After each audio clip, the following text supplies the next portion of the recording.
Every guru and motivational speaker will tell you that failure is just a stepping stone to success. But they're lying to you about the most important part.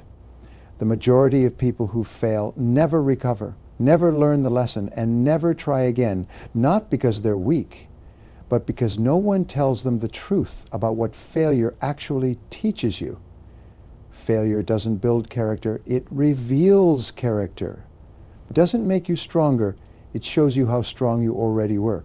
The people who bounce back from catastrophic setbacks aren't special or lucky. They simply understand that rock bottom isn't a place you visit, it's a foundation you build on. While everyone else is trying to avoid failure, winners are collecting failures like trophies because they know that the person who fails the most and keeps going wins everything. Your biggest disaster isn't your greatest enemy, it's your greatest opportunity, but only if you're brave enough to see it that way. Rhetoric. Claude can make mistakes. Please double-check responses right now. As you sit here listening to these words, someone somewhere is making the decision to quit, throwing in the towel on their dreams, walking away from their business, or giving up on a relationship that could have been saved. And the tragedy is this: most of them are just 3 feet from gold, you see. There's a fundamental truth about success that most people never learn. Every single person who has achieved anything meaningful in life has stood exactly where you might be standing right now. They've felt that crushing weight of doubt. They've heard that voice in their head saying, maybe it's time to quit. They've experienced that moment when everything seems impossible and the smart thing appears to be surrender. But here's what separates the winners from the quitters, the champions from the also-rans, the people who build legacies from those who fade into obscurity. They understand that the moment you want to quit most is often the moment you're closest to your breakthrough. Think about Thomas Edison when he was working on the light bulb. He didn't fail 1 time. He found 1 ways that didn't work. But imagine if he had quit at attempt number 999. The world would be a very different place. Or consider Colonel Sanders, who was rejected 1.009 times before someone finally said yes to his chicken recipe. He was 62 years old, broke, and living on Social Security when he started Kentucky Fried Chicken. Most people would have accepted defeat decades earlier. These aren't just feel-good stories. They reveal something crucial about human nature and success. Our brains are wired for survival, not success. When we face hardship, our primitive mind kicks in with one primary message: escape the pain. This is the same mental programming that kept our ancestors alive when they faced real physical threats. But in today's world, this ancient wiring often works against us. Your brain doesn't distinguish between a saber-toothed tiger and a business setback. When you're facing financial pressure, relationship problems, or career challenges, your mind activates the same fight or flight response. It floods your system with stress hormones and screams at you to run. This is why the urge to quit feels so powerful and so urgent. It's not weakness, it's biology. But successful people have learned to override this programming. They've trained themselves to stay calm in the storm and think clearly when others panic. They understand that the discomfort they're feeling isn't a sign they're on the wrong path. It's often proof they're on the right one. Here's something most people don't realize. Success and failure often look identical in the middle. When you're in the thick of building something great, when you're grinding through the tough times, it can feel exactly like failure. The only difference is that successful people keep going while others stop. Research shows that most people quit just before they would have succeeded in business. Studies reveal that companies that survive their first 5 years have a 95% chance of still being in business after 10 years. But most businesses fail in years 2 through 4. They quit right before they would have turned the corner. The same pattern appears in personal goals. People start diet programs and quit after 3 weeks, just before their metabolism would have adjusted. They begin exercise routines and stop after a month, right before they would have started seeing real results. They work on relationships for a few months and give up just before the breakthrough that could have saved everything. This isn't coincidence. There's a predictable pattern to success, and understanding this pattern can change your life. Every worthwhile goal goes through what I call the valley of despair. This is the period between when you start and when you see results. It's where dreams go to die, but it's also where champions are born in this valley. Everything feels harder than you expected. Progress seems invisible. Doubt creeps in like fog. You start questioning whether you made the right choice. You compare your behind-the-scenes struggle with everyone else's highlight reel. This is the danger zone where most people make the decision to quit. But here's the secret. The valley of despair isn't a sign you're failing. It's a sign you're getting closer. It's like the darkest hour before dawn, when you feel like giving up, when everything seems hopeless, when you can't see any light at the end of the tunnel.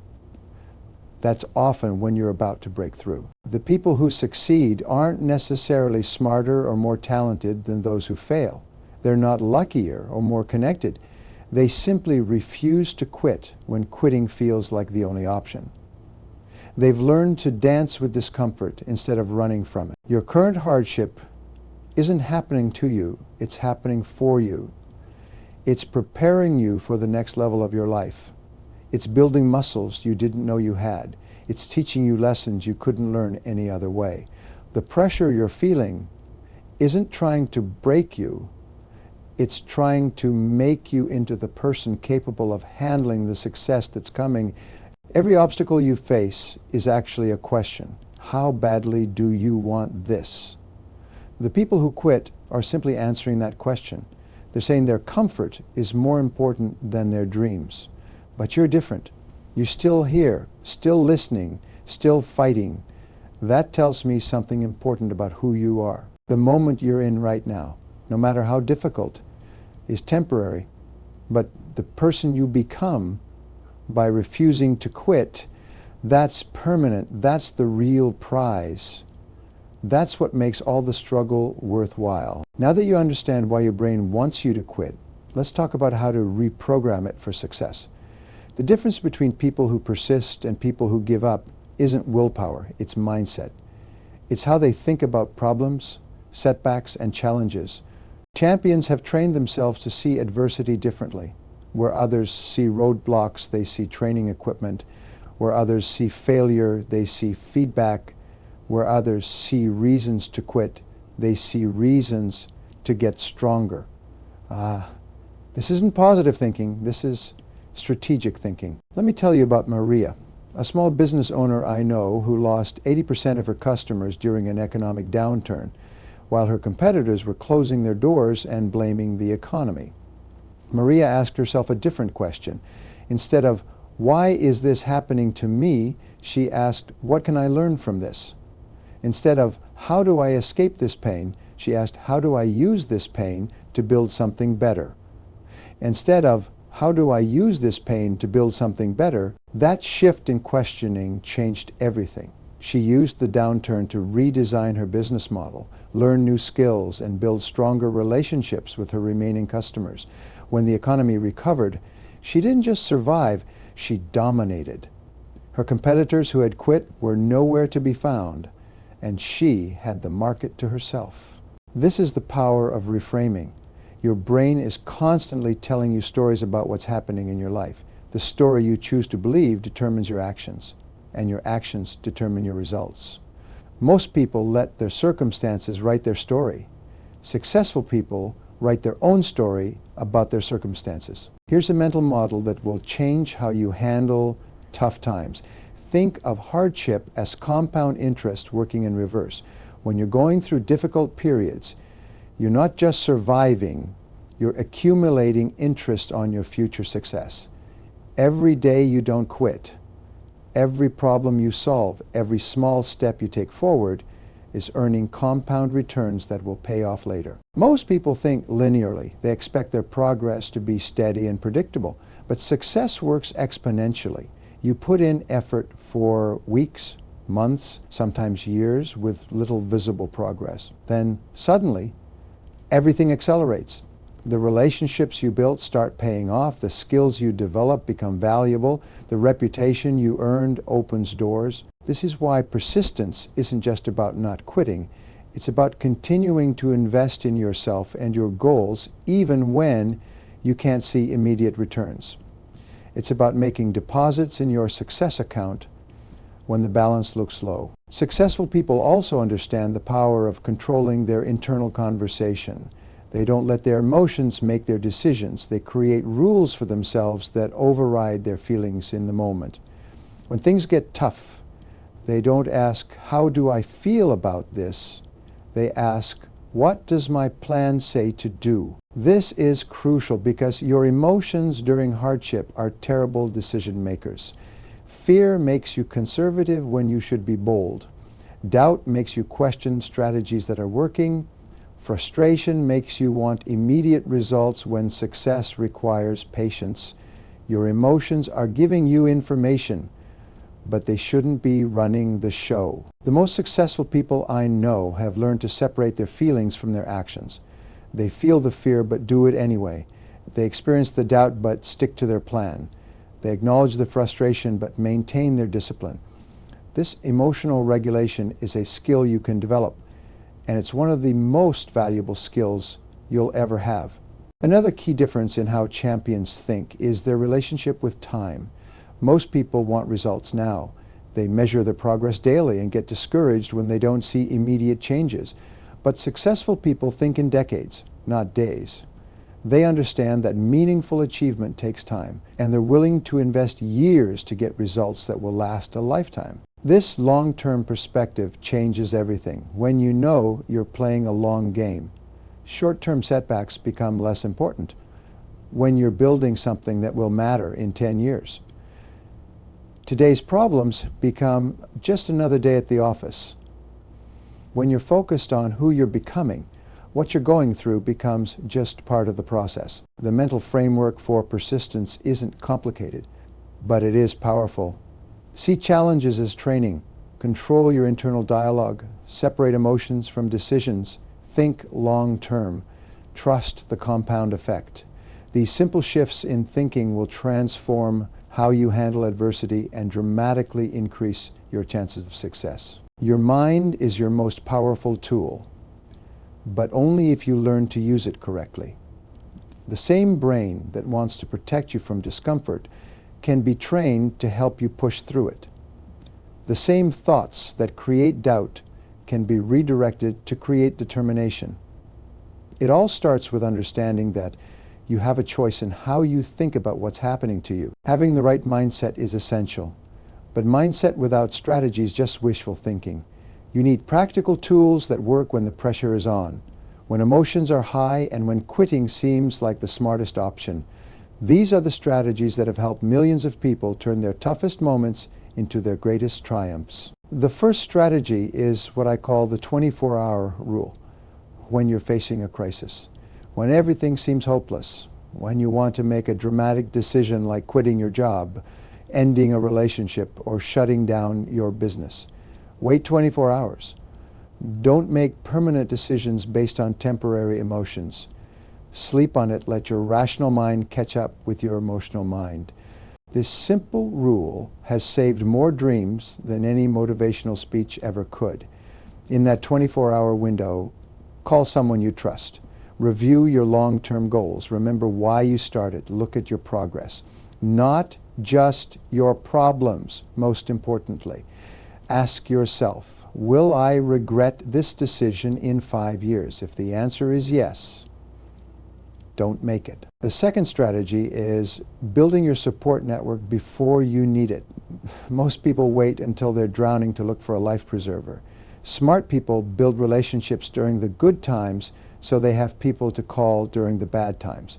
This isn't about using people, it's about creating mutual support systems. Successful people understand that isolation is the enemy of persistence. When you're alone with your problems, they seem bigger than they are. When you're connected with others who believe in you, who've been where you are, who can offer perspective and encouragement, problems become manageable. Build relationships with mentors who've walked your path. Connect with peers who are facing similar challenges. Maintain relationships with friends and family who support your dreams. These people become your board of directors during tough times, helping you make better decisions and stay focused on your goals. The third strategy is focusing on what you can control. When facing hardship, most people waste enormous energy worrying about things beyond their influence: the economy, other people's decisions, past mistakes, uncertain futures. This is mental quicksand. The more you struggle with what you can't control, the deeper you sink instead. Make a list. Write down everything about your situation that you can control and everything you cannot control. Then commit to spending 100% of your energy on the things you can influence. You can control your effort, your attitude, your responses, your daily actions, your learning, and your preparation. Focus there. Then the fourth strategy is breaking overwhelming problems into bite-sized actions. When you're facing a mountain of challenges, trying to solve everything at once is paralyzing. Instead, ask yourself, what's the smallest step I can take today that moves me forward? Then take that step. Action creates momentum, and momentum creates confidence. Confidence creates better decisions. Better decisions create better results. It all starts with one small step. You don't have to see the whole staircase. You just have to take the first step. The fifth strategy is maintaining your routines and healthy habits, especially during crisis, when life gets chaotic. Most people abandon the very things that keep them strong. They stop exercising, skip meals, neglect sleep, and abandon their daily practices. This is exactly backward. Your routines are your anchor in the storm. They provide stability when everything else is uncertain. They maintain your physical and mental strength when you need it most. They remind you that you still have control over important parts of your life during tough times. Protect your morning routine, your exercise schedule, your sleep patterns, and your personal development time like they're sacred. Because they are. These habits don't just maintain your current strength, they build the resilience you'll need for tomorrow's challenges. Here's something that will change how you view every hardship for the rest of your life. Adversity is not your enemy. It's your trainer, it's your teacher, it's your accelerator. The most successful people on earth didn't succeed in spite of their challenges. They succeeded because of them. Think about it this way. If you wanted to build physical strength, you wouldn't go to the gym and lift feathers. You'd lift heavy weights that create resistance, tension, and yes, discomfort. Your muscles grow strongest not during the comfortable moments, but during the struggle. The same principle applies to every area of your life. Every difficulty you face is building capabilities you cannot develop any other way. Financial pressure teaches you resourcefulness that prosperity never could. Relationship challenges develop communication skills that smooth sailing never would. Professional setbacks create problem-solving abilities that steady success cannot match.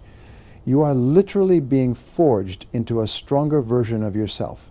I know a man named Robert who lost his job, his house, and his savings all in the same year at age 45.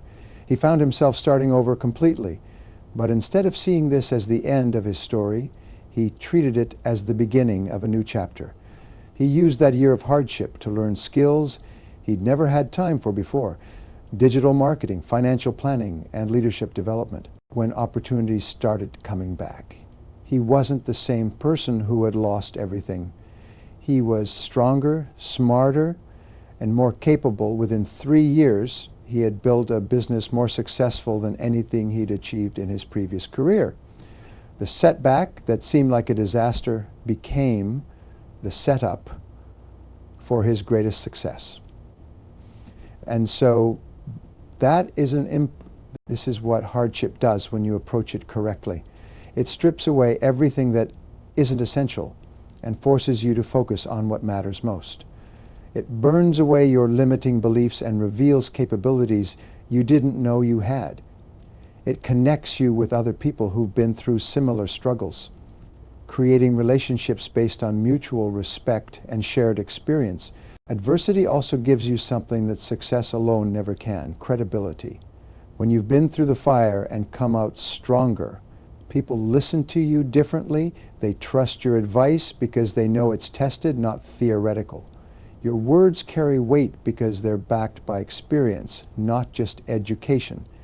The key is to extract maximum learning from every setback. When something goes wrong, don't just ask, why did this happen? Ask, what can I learn from this? Don't just focus on what you lost. Focus on what you gained in knowledge, skills, relationships, and character.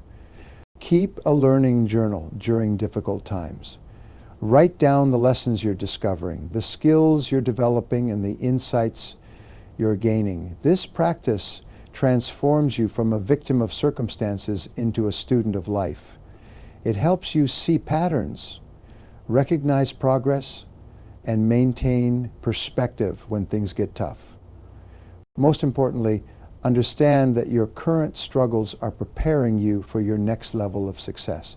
The challenges you're facing today are building the exact capabilities you'll need for the opportunities that are coming tomorrow.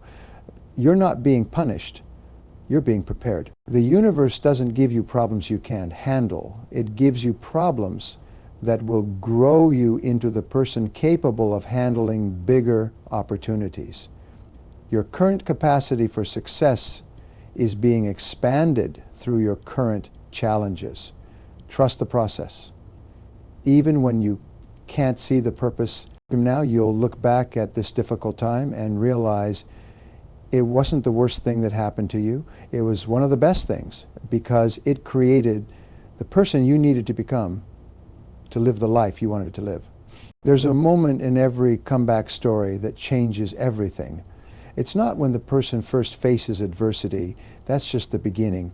It's not when they develop the right mindset. That's just the foundation. It's the moment when they realize that their breakthrough is not only possible, it's inevitable. That moment is approaching for you, and I want to make sure you recognize it when it arrives. Let me tell you about Jennifer, a woman who built one of the most successful consulting firms in her industry. But her story didn't start with success. It started with what seemed like complete failure. She was 38 years old when her husband left her with 3 young children and $40, 0 cents in debt. She had no business experience, no college degree, and no safety net. Most people in her situation would have given up on any dreams of success and focused just on survival. But Jennifer understood something that most people miss. She realized that rock bottom wasn't her destination, it was her launching pad. She spent the first 6 months after her divorce doing exactly what we've been talking about. She controlled her mindset, built her support network, focused on what she could control, and broke her overwhelming situation into manageable steps. She maintained her routines and extracted lessons from every setback. Then something interesting started happening. The skills she was developing while managing her crisis: budgeting, negotiating, problem solving, time management. These weren't just survival skills. They were business skills. The resilience she was building while raising 3 kids alone wasn't just personal strength, it was leadership capability. The network she was building for support wasn't just friendship, it was professional opportunity. After 18 months of steady progress, Jennifer noticed the signs that breakthrough was approaching. Her confidence was returning. People were asking for her advice. Small opportunities were presenting themselves. Instead of just surviving each day, she was starting to plan for the future. This is when most people make a crucial mistake. They get comfortable with their progress and stop pushing forward. But Jennifer recognized these signs for what they were: proof that her comeback was beginning. She started a small consulting practice from her kitchen table, helping other single mothers manage their finances. Within a year, she had more clients than she could handle. Within 3 years, she had employees. Within 5 years, She had offices in 3 cities. Today, 15 years later, her company generates millions in revenue annually. And she's become a mentor to thousands of women facing similar challenges. But here's the most important part of Jennifer's story. The success she achieved wasn't just about financial recovery. The woman who built that empire was completely different from the woman whose world fell apart 15 years earlier. Her struggles didn't just teach her business skills, they forged her character. They didn't just build her company, they built her legacy. This is the real power of persistence. It's not just about getting back to where you were. It's about becoming someone you never could have been without the struggle. Jennifer's divorce wasn't the worst thing that happened to her. It was the catalyst that transformed her from someone with potential into someone with purpose. The same transformation is available to you right now. Your current situation, no matter how difficult, is preparing you for a level of success that your previous self couldn't have handled. The leadership skills you're developing while managing crisis will serve you when you're managing growth. The financial discipline you're learning while resources are tight will protect you when resources are abundant. The relationships you're building during hardship will support you during success. Here's how to position yourself for rapid recovery when your breakthrough comes. First, document everything you're learning. Keep records of the skills you're developing, the insights you're gaining, and the strategies that work. This documentation becomes your playbook for future challenges and your curriculum for helping others. Second, build while others are waiting. While your competitors are paralyzed by uncertainty, you're getting stronger. While others are making excuses, you're making progress. While others are planning to start when conditions improve, you're already building the foundation for what comes next. This gives you a massive competitive advantage when opportunities return. Third, develop your story. Your comeback isn't just about you. It's about everyone who will be inspired by your example. People don't just buy products or services, they buy stories of transformation. Your struggle is becoming your strength, your setback is becoming your setup, and your mess is becoming your message. The multiplier effect of persistence is real and powerful. Every day you don't quit. You're not just maintaining your current position, you're building compound returns on your future success. Every problem you solve makes you better at solving bigger problems. Every relationship you build during tough times becomes stronger because it was tested under pressure. Every skill you develop while under stress becomes more valuable because it was proven in real conditions.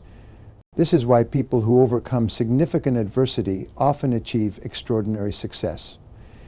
It's not luck or compensation for their suffering. It's the natural result of the capabilities they developed and the character they built while refusing to quit. They didn't just survive their challenges, they were transformed by them. Your comeback story is already being written. Every day you choose persistence over surrender, you're adding another chapter. Every time you take action despite fear, you're building toward your climax. Every lesson you learn from setbacks is preparing you for the victory that's coming. The person reading these words right now is not the same person who will celebrate your ultimate success. You are becoming someone stronger, wiser, more capable, and more valuable with each passing day. Your struggles are not delaying your success, they are creating it. So here's what I want you to do. Stop waiting for permission to believe in your comeback. Stop looking for guarantees before you take action. Stop hoping that someone else will rescue you from your situation. You have everything you need to turn this around. You have the mindset, the strategies, the growth opportunities, and the future vision. Your breakthrough is not coming despite your current circumstances, it's coming because of them. The very things that seem to be working against you are actually working for you. Trust the process, trust your growth, and most importantly, trust yourself. The world needs what you're becoming. Your family needs the person you're growing into. Your industry needs the solutions you're developing. Your community needs the example you're setting. Don't rob them of that gift. by quitting now. Your greatest victory is waiting on the other side of your greatest challenge. Don't give up 3 feet from gold.